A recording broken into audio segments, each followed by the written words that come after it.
지키지 않으면 예의범절에 어긋나는 것뿐만 아니라 다 위법한 행위가 된다. 이렇게 구독과 좋아요, 알림 설정 부탁드립니다.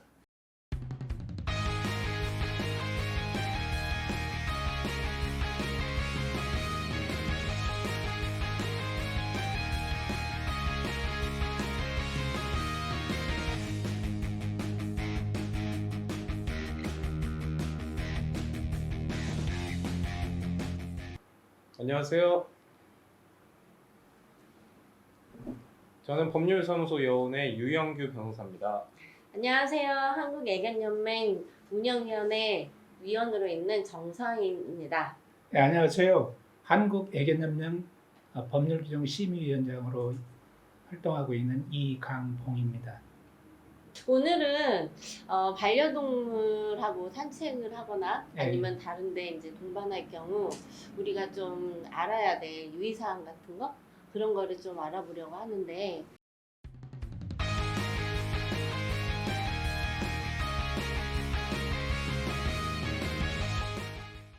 펫이라는 게 애완동물 아닙니까? 네.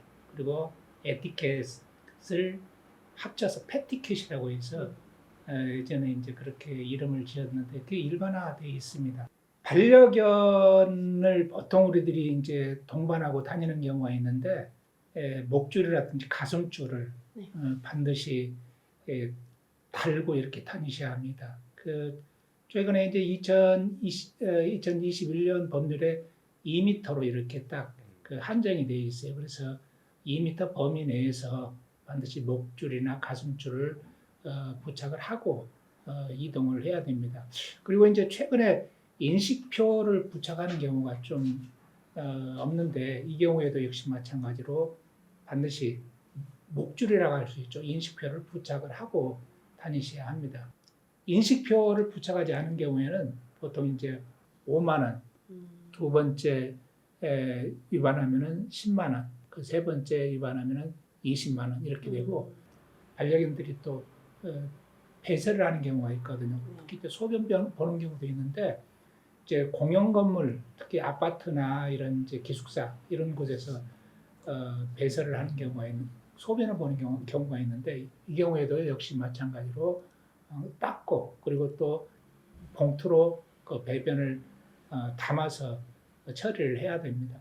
또 우리가 간과하기 쉬운 게 이제 배설물 같은 것을 치우지 않고 가는 경우가 있거든요.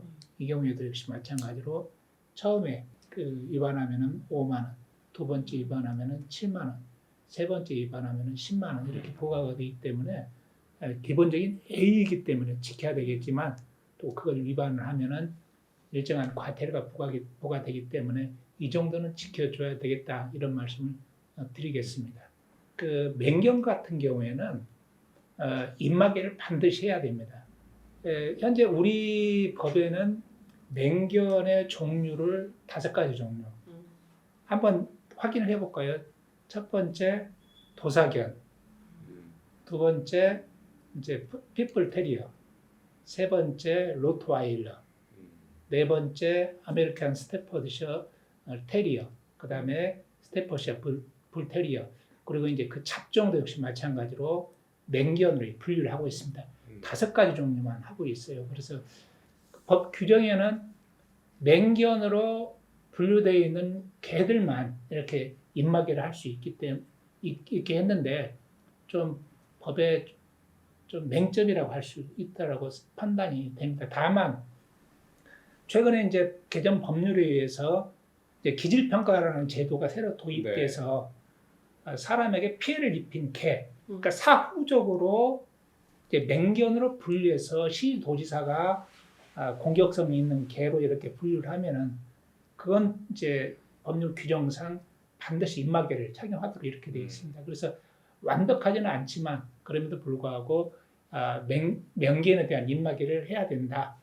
그리고 이제 공격성 있는 개는 추가적으로 사후적으로 이렇게 맹견으로 분류를 해서 입마개를 하도록 하고 있다. 이런 내용이 되어 있고 두 번째는 또 이제 맹견들이 출입 제한지역에 들어가서는 안 됩니다. 그래서 그 출입 제한지역은 이제 어린이집, 유치원, 그다음 특수학교, 그다음에 노인 복지시설, 장애인 복지시설, 그다음에 어린이 공원, 뭐 이런 어린이 관련 시설들은 역시 마찬가지로 맹견들이 출입하지 못하도록 하고 있습니다. 이 출입 제한 지역에 그 맹견이 들어갈 경우에는 과태료가 부과되고 있습니다. 그래서 뭐 300만 원 이하의 과태료를 취하도록 하고 있고, 또 이제 맹견을 기르고 있는 경우에는 이번에 새롭게 이제 교육을 받도록 하고 있습니다.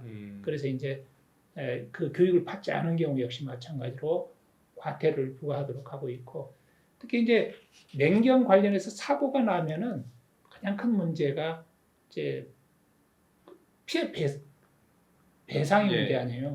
그러다 보니까 보험 문제가 있습니다. 그래서 국가에서 보험 가입을 지금 현재 의무화시키고 있습니다. 그래서 이제 맹견으로 인한 피해를 손해배상과 더불어서 적정하게 할 수 있도록 법적 보완 조치를 했습니다. 그 위원님 제 질문 하나 있는데요. 아까 맹견의 종류를 5종으로 이렇게 우리 법제가 규정하고 있잖아요. 예. 근데 그 맹견 5종 및 그 잡종견이라고 아까 예. 표현하셨는데 그 예. 잡종견이라는 게 저 맹견의 그 혈통이 섞인 그 개를 얘기하는 건가요? 그렇죠. 만약에 도사견과 뭐 기타 맹견이 아닌 견종 사이에 태어난 견도 맹견으로 포섭이 그렇죠. 된다. 보통 이제 그 모종, 그러니까 어미, 그다음에 부종, 네. 그 후 세대, 예. 후 세대들 역시 마찬가지로 도사견의 혈통을 이어받으면은 그 잡종에게로서 맹견으로 분류를 하고 있습니다. 예. 알겠습니다. 사실 이제 반려동물이 사람들과 같이 이제 공동으로 가족처럼 활동하고 있기 때문에 다 같이 공동의 어떤 가치 내지 질서를 지킬 필요가 있기 때문에 일단은 서두에 이제 위원장님께서 패티캣 이렇게 말씀해 주시니까 왠지 여기에 나와 있는 내용들은 그냥 우리가 통상 예의 범절로서 지켜야지 되는 거다라고 생각을 했는데 거기에 따라서 우리 동물보호법이 다 과태료를 부과하고 법적인 제재 장치를 다 만들어 놨다는 측면에서 지키지 않으면 예의 범절에 어긋나는 것뿐만 아니라 다 위법한 행위가 된다 이렇게 이해가 되네요. 예, 일반적으로 이제 반려견 동반을 하고 외출할 경우 이제 그 적절한 조치를 하지 않으면은 경범죄 처벌법에 의하면은 10만 원의 과태료를 부과하도록 되어 있습니다. 경범죄 처벌법에 대한 특별법으로서 네. 이제 그 동물보호법이 규정되고 있는 것으로 알 수가 있습니다.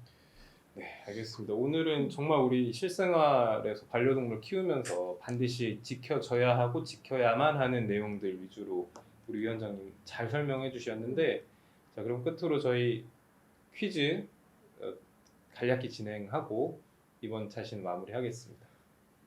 네, 퀴즈라고 생각하니까 출제자가 더 당황이 됩니다.